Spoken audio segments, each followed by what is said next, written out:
Už ste sa stretli na benzínke s obsluhou, ktorá vám pri platení za natankovanie hovorí ako stroj niečo v duchu. A nechcete ešte toto? Ako často sa stane, že ste si takú vec kúpili? Ja na otázku nechcete ešte odpovedám nechcem. Zápor v otázke mi ponúka opakovať zápornú odpoveď.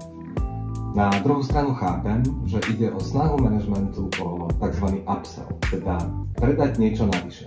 Predstavte si, že by sa vaši zamestnanci, ktorí komunikujú s vašimi klientami, v závere debaty vždy spýtali: čo ešte môžem pre vás urobiť? Ak ponúkate služby akéhokoľvek charakteru, od právnikov cez recepčných, inštalatérov až po dispečerov, čo všetko ešte môžete danému zákazníkovi predať navyše? Upsell alebo druhotný predaj globálne navyšuje výnosy o 10 až 30%. Stojí tento výsledok za jednu vhodne položenú otázku? Viac sa dozviete v článkoch na blogu alebo ma kontaktuj.